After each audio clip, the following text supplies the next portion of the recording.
ਗੱਲ ਮੈਂ ਇਹ ਸੁਣਾਉਣ ਲੱਗਾ ਵੀ ਕਿਸੇ ਨੇ ਵਿਆਹ ਰੱਖਿਆ ਸੀ ਨਾ ਤੇ ਉਹਨਾਂ ਦੀ ਰਿਸ਼ਤੇਦਾਰੀਆਂ ਦੇ ਵਿੱਚੋਂ ਦੋ ਪ੍ਰਾਹੁਣੀਆਂ ਉਹਨਾਂ ਦੇ ਘਰ ਚਲੇ ਗਈਆਂ। ਉਹ ਜਿਹੜੇ ਦੋ ਪ੍ਰਾਹੁਣੀਆਂ ਚਲੇ ਗਈਆਂ ਤੇ ਉਹਨਾਂ ਸ਼ਾਮ ਵੇਲੇ ਸੱਦਾ ਦੇਣਾ ਸ਼ੁਰੂ ਕਰ ਦਿੱਤਾ ਵੀ ਫਲਾਣੇ ਦੇ ਘਰ ਵੀ ਸੱਦਾ ਦਿਓ, ਗਾਉਣ ਬਹਿਣਾ ਰਾਤ ਨੂੰ। ਉਹ ਫਲਾਣੇ ਦੇ ਘਰ ਵੀ ਸੱਦਾ ਦਿਓ, ਗਾਉਣ ਰਾਤ ਨੂੰ ਬਹਿਣਾ। ਉਹ ਜਿਹੜੀਆਂ ਪ੍ਰਾਹੁਣੀਆਂ ਉਹਨਾਂ ਦੇ ਘਰ ਆਈਆਂ ਸੀ ਨਾ, ਉਹ ਦੋਵੇਂ ਗੱਲਾਂ ਕਰਨ ਲੱਗ ਪਈਆਂ ਵੀ ਮੈਨੂੰ ਤੇ ਕੁਛ ਵੀ ਨਹੀਂ ਆਉਂਦਾ। ਤੂੰ ਆਂਦੀ ਮੈਨੂੰ ਵੀ ਕੁਛ ਨਹੀਂ ਆਉਂਦਾ। ਅੱਛਾ ਉਹ ਸ਼ਾਮ ਪੈ ਗਈ ਤੇ ਉਹਨਾਂ ਬਾਹਰ ਬਹਿੰਦੇ ਜਾਣਾ ਸੀ ਪਿਸ਼ਾਬ ਪਿਸ਼ੂਬ ਕਰਨ। ਉਹ ਦੋਵੇਂ ਬਾਹਰ ਚਲੀ ਗਈਆਂ ਦੂਰੀਆਂ ਬੁੜੀਆਂ ਦੇ ਨਾਲ। ਤੋ ਇੱਕ ਜਾਨੀ ਖਾਲੇ ਚ ਵੜ ਗਈ ਨਾ, ਜਿਹੜੇ ਬਹਿ ਕੇ ਬਹਿਣ ਲੱਗੀ ਤੇ ਉੱਥੇ ਗਿੱਦੜ ਮਿੱਟੀ ਪੁੱਟਣ ਡਿਆ ਸੀ। ਆਹੋ ਉਹ ਟੋਇਆ ਕੱਢਣ ਡਿਆ ਸੀ ਖਾਲੇ ਦੇ ਵਿੱਚ ਤੇ ਉਹ ਜਿਹੜੀ ਪਿਸ਼ਾਬ ਕਰਨ ਲੱਗੀ ਨਾ ਉੱਥੇ ਬਹਿ ਗਏ। ਉਹ ਵੇਖ ਕੇ ਨਾ ਦੂਸਰੀ ਆਪਦੀ ਜਿਹੜੀ ਹੈਗੀ ਨਾ ਭੈਣ ਨਾਲ ਗਈ, ਉਹਨੂੰ ਆਵਾਜ਼ ਮਾਰ ਕੇ ਆਂਦੀ ਨਹੀਂ ਮੈਨੂੰ ਤੇ ਆ ਗਿਆ ਹੀ। ਤੂੰ ਨਹੀਂ ਕੀ ਆ ਗਿਆ ਹੀ? ਆਂਦੀ ਨਹੀਂ ਗਾਉਣਾ ਆ ਕੀ ਗਾਉਣਾ ਕੀ? ਆਨੀ ਮਿੱਟੀ ਪੁੱਟੇ ਨੀ ਪੁੱਟ ਪੁੱਟ ਸੁੱਟੇ। ਉਹ ਗੇਲੇ ਇੰਨਾ ਉੱਚੀ ਹਰੀ ਆ ਗਿਆ ਤੇ ਉਹ ਗਿੱਦੜ ਭੱਜ ਉੱਠਿਆ। ਉਹ ਜਿਹੜੇ ਗਿੱਦੜ ਭੱਜ ਉੱਠਿਆ ਤੇ ਉਹ ਗਿੱਦੜ ਥੋੜਾ ਜਿਹਾ ਭੱਜ ਕੇ ਜਾ ਕੇ ਪਿਛਾਂ ਨੂੰ ਭੌਂ ਕੇ ਵੇਖਿਆ। ਆਹੋ ਤੇ ਉਹ ਜਿਹੜੀ ਬਾਹਰ ਬੈਠੀ ਨਾ ਦੂਸਰੀ ਭੈਣ, ਉਹ ਆਂਦੀ ਨੀ ਮੈਨੂੰ ਵੀ ਆ ਗਿਆ ਹੀ। ਆਂਦੀ ਤੈਨੂੰ ਕੀ ਆ ਗਿਆ?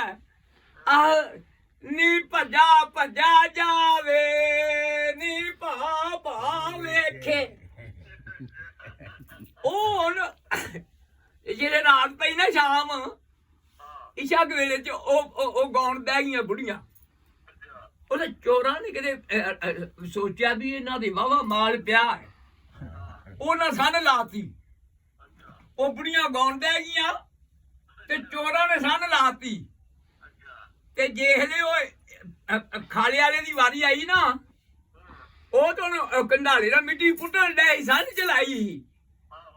ਉਹ ਬੋਲ ਕੇ ਪਤਾ ਕੀ ਆਂਦੀ? ਉਹ ਜਦੋਂ ਉਹਦੀ ਵਾਰੀ ਆਈ ਤੇ ਉਹ ਕੀ ਆਂਦੀ ਆ? ਨੀ ਮਿੱਟੀ ਪੁੱਟੇ ਨੀ ਪੁੱਟ ਪੁੱਟ ਸੁੱਟੇ। ਤੋ ਗਿੱਦੜ ਭੱਜ ਉੱਠਿਆ। ਗਿੱਦੜ ਕੇ ਚੋਰ ਉਹਨੇ ਉਹ ਚੋਰ ਭੱਜ ਉੱਠਿਆ। ਉਹ ਚੋਰ ਜਿਹੜੇ ਭੱਜ ਉੱਠਿਆ ਨਾ ਤੇ ਉਹ ਜਿਹੜੀ ਦੂਹਰੀ ਉਹਦੀ ਵਾਰੀ ਆ ਗਈ। ਉਹ ਆਂਦੀ ਨੀ ਭੱਜਾ ਭੱਜਾ ਜਾਵੇ ਨੀ ਭਾ ਵੇਖੇ। ਉਹਨਾਂ ਦੀ ਭਾ ਰਹੀ ਮਿੱਟੀ ਪੁੱਟਣ ਡਿਆ, ਉਹ ਵੀ ਭੱਜ ਉੱਠਿਆ। ਉਹ ਜਿਹੜੇ ਦੂਸਰੀ ਨੇ ਬੋਲਿਆ ਨਾ ਨੀ ਪਿੱਛਾ ਭੌਂਕੇ ਵੇਂਦੇ ਆ, ਉਹ ਤੇ ਭੱਜ ਉੱਠੇ ਤੋਂ ਤੋੜੀ ਨਿਕਲ ਕੇ ਦਿੰਦੇ।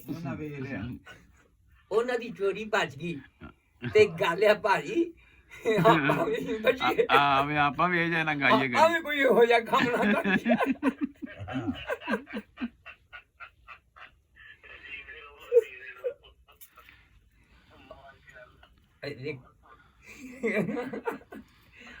ਹਾਂਜੀ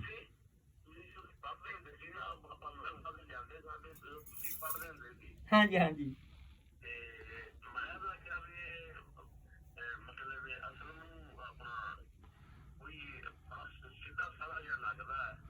ਹਾਂਜੀ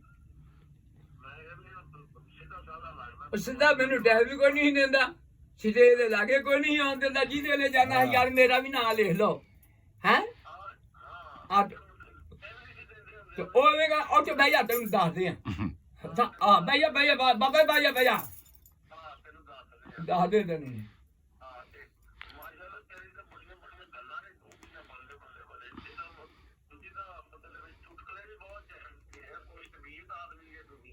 ਦੱਸ ਗਾ ਯਾਰ ਉਹ ਗੱਲ ਕਰ। ਔਰ ਇਨਸਾਨ ਦੀ ਇਹ ਹਯਾਤੀ ਜਿਹੜੀ ਹੁੰਦੀ ਆ ਨਾ, ਅਸੀਂ ਆਪਾਂ ਜੀ ਇੱਥੋਂ ਤੱਕ ਪਹੁੰਚੇ ਆ ਉਹ ਗਿੱਦੜ ਜਿੰਨੀ ਤੇ ਉਹਦੀ ਵਜ੍ਹਾ ਆ ਕੇ ਇੰਨਾ ਕੁਝ ਵੇਖ ਵਹਾ ਕੇ ਦੁਨੀਆ ਦਾ ਹੈ ਸਾਰਾ ਕੁਝ ਇਕੱਠਾ ਹੋਇਆ। ਗੱਲ ਸੁਣ ਮੇਰੀ, ਹੁਣ ਕਦੀ ਵੇਖਿਆ ਹੀ ਇਹ ਵਿਆਹ ਵਾਲੇ ਘਰ ਕਦੀ ਖੁਸ਼ੀ? ਉਹ ਖੁਸ਼ੀ ਤੇ ਹੁੰਦੀ ਆ ਜਿਹੜਾ ਉਹਨੇ ਬਣਾਇਆ ਲਲਾਮ ਘਰ ਜਾ ਕੀ ਉਹਨੂੰ ਕਹਿੰਦੇ ਜਿਹੜਾ ਜੰਜ ਘਰ ਹੈ। ਉਹ ਲਾਗੇ ਜਿੰਨਾਂ ਦਾ ਮੁੰਡਾ ਦੀ ਵਿਆਹ ਹੁੰਦਾ ਨਾ, ਜਾਂ ਕੁੜੀ ਜਾਂ ਧੀ ਦਾ ਜਾਂ ਪੁੱਤਰ ਦਾ, ਉਹ ਉਹਦੇ ਲਾਗੇ ਗੁਆਂਢੀਆਂ ਨੂੰ ਪਹਿਲਾਂ ਬੱਚਿਆਂ ਨੂੰ ਕਿੰਨਾ ਚਾਹ ਹੁੰਦਾ ਸੀ। ਤੇ ਹੁਣ ਲਾਲਾ ਜੀ ਉਹ ਕਹਿੰਦਾ ਚਾਹ ਹੋਵੇ ਉਹਨਾਂ ਨੂੰ ਪਤਾ ਨਹੀਂ, ਘਰ ਵਾਲੇ ਨੂੰ ਪਤਾ ਨਹੀਂ ਹੁੰਦਾ ਬਾਲਾ ਨੂੰ ਵੀ ਇਹ ਸਾਡਾ ਭਰਾ ਭਣਵਈਆ ਕਿਹੜਾ ਹੈ। ਅੱਗੇ ਬੁੜੀਆਂ ਨੇ ਬਹਿ ਗਏ ਤੇ ਬੋਲਣਾ, ਤਿੰਨ ਚਾਰ ਜਾਣੀਆਂ ਇੱਧਰ ਬਹਿ ਕੇ ਵਾਰੀ ਦੇਣ ਡੀਆਂ, ਤਿੰਨ ਚਾਰ ਜਾਣੀਆਂ ਇੱਧਰ ਵਾਰੀ ਦੇਣ ਡੀਆਂ, ਤੇ ਉਹਨਾਂ ਆਖਣਾ ਨੀ ਮੇਰੇ ਵੀਰ ਦੀ ਕੋੜੀ ਨਿਹਾਰਿਆਂ ਬਾਗਾਂ ਨੂੰ ਜਾਵੇ, ਨੀ ਮੇਰੇ ਵੀਰ ਦੀ ਕੋੜੀ ਨਿਹਾਰਿਆਂ ਬਾਗਾਂ ਨੂੰ ਜਾਵੇ। ਹੈ ਹੀ ਕਿ ਨਹੀਂ? ਹੈ ਤੇ ਹੁਣ ਮੈਨੂੰ ਦੱਸ ਕਿਸੇ ਜਗ੍ਹਾ ਤੇ ਬੋਲੀਆਂ ਪੈਣੀਆਂ ਹੋਣ ਜਾਂ ਇਹ ਗੱਲਾਂ ਹੋਣੀਆਂ ਹੋਣ। ਨਹੀਂ ਤੇ ਉਹ ਖਾਰੇ ਭਾਉਣਾ ਨਾ ਬੁੜੀਆਂ ਨੇ, ਜਿਹਨੇ ਧੀ ਪੁੱਤ ਨੂੰ ਖਾਰੇ ਭਾਉਣਾ ਤੇ ਉਹ ਵੇਲੇ ਉਹਨਾਂ ਆਖਣਾ ਤੇ 50-10 ਜਾਣੀਆਂ ਨੇ ਨੀ ਮੁੰਨੀਏ ਉੱਠ ਨੀ ਮੁੰਨੀਏ ਸੁਤੀਏ ਹੋਈਏ, ਨੀ ਤੇਰੇ ਮਾਮੇ ਆਏ,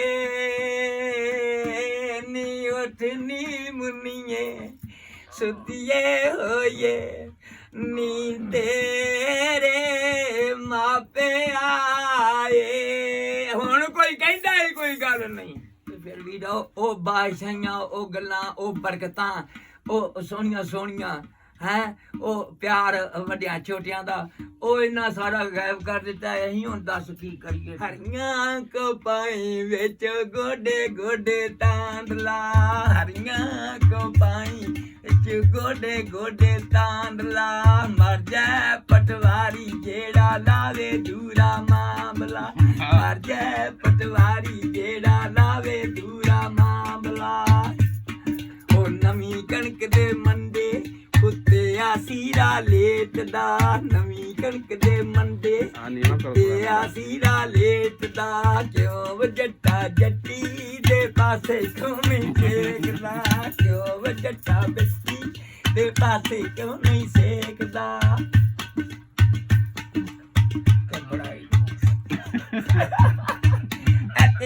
ਅਤੇ ਮੈਂ ਤੇਰਾ ਸਿੱਧਾ ਹੀ ਕੀਤਾ ਕੰਮ। ਦੇਖਣਾ ਵੀ ਕਿਸੇ ਚਾਚੇ ਨੇ ਆ ਜਾਣਾ, ਕਿਸੇ ਬਾਬੇ ਨੇ ਆ ਜਾਣਾ, ਤੇ ਜੇ ਆਉਣਾ ਨਾ ਤੇ ਉਹਨਾਂ ਸਾਰੀ ਰਾਤ ਨਾ ਉਹ ਸਾਰਿਆਂ ਘਰ ਵਾਲਿਆਂ ਬਾਲਾਂ ਨੇ ਸਾਰਿਆਂ ਨੇ ਉਹਦੇ ਡੋਲੇ ਨੇ, ਚਾਚਾ ਜੀ ਤਾਇਆ ਜੀ ਸਾਨੂੰ ਬਾਤ ਸੁਣਾ, ਤਾਇਆ ਜੀ ਸਾਨੂੰ ਬਾਤ ਸੁਣਾ ਹੈ। ਤੇ ਉਹਨੇ ਏਡੀਆਂ ਏਡੀਆਂ ਸੋਹਣੀਆਂ ਬਾਤਾਂ ਸੁਣਾਉਣੀਆਂ, ਏਡੀਆਂ ਏਡੀਆਂ ਸੋਹਣੀਆਂ ਗੱਲਾਂ ਹੋਣੀਆਂ ਯਾਰ। ਤੇ ਉਹਨਾਂ ਨੇ ਇੱਕ ਦੂਸਰੇ ਕੋਲ 200 ਫੁੱਲਣੇ, ਤੂੰ ਫਲਾਨਿਆ ਤੂੰ ਕਿੱਥੇ ਧੀਰਾ ਕਿਤੇ ਕੀਤਾ ਸੋਚਿਆ ਹੀ ਹੈ।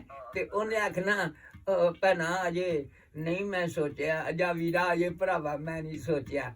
ਤੇ ਉਹਨੇ ਯਾਰ ਉਹ ਫਲਾਣੇ ਦਾ ਆਪਣਾ ਨਹੀਂ ਜਿਹੜਾ ਹੋਏਗਾ ਮੁੰਡਾ ਹੈ, ਤੇ ਉਹਦੇ ਵੱਲੇ ਆਪਾਂ ਇੰਝ ਕਰਕੇ ਉਹ ਰਿਸ਼ਤੇਦਾਰਾਂ ਨੇ ਇੱਕ ਦੂਸਰੇ ਦੇ ਧੀ ਪੁੱਤ ਵੱਲੇ ਨਿਗਾਹ ਰੱਖਣੀ ਯਾਰ ਹੈ, ਵੀ ਆਪਾਂ ਧੀ ਉੱਥੇ ਵਿਆਹ ਲਈਏ, ਆਪਾਂ ਮੁੰਡਾ ਉੱਥੇ ਵਿਆਹ ਲਈਏ, ਚੰਗਾ ਸਾਹੂਕਾਰ ਏ, ਸਾਰੇ ਇੱਜ਼ਤ ਆਬਰੂ ਵਾਲੇ ਹੈ।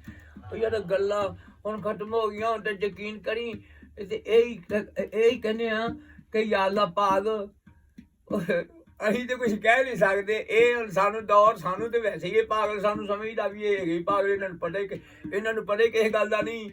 ਤੇ ਉਹ ਹੁਣ ਬੂਏ ਨਾਲ ਯਾਰ ਭਰਾ ਹੋਵੇ ਬੈਠਾ, ਤੇ ਤੂੰ ਪੁੱਤਰ ਦਾ ਵਿਆਹ ਕਰਨ ਦਿਆਂ ਤੇ ਭਰਾ ਲਾਗੇ ਬੈਠਾ ਹੋਵੇ ਤੇ ਉਹਨੂੰ ਪੁੱਛਿਆ ਹੀ ਨਾ ਜਾਵੇ, ਤੇ ਕਾਹਦੀ ਰਿਸ਼ਤੇਦਾਰ, ਕਾਹਦੀ ਕਿਹੜੀ ਜ਼ਿੰਦਗੀ ਰਹਿ ਗਈ, ਉਹ ਕਿਹੜੀ ਦੁਨੀਆ ਰਹਿ ਗਈ ਆ।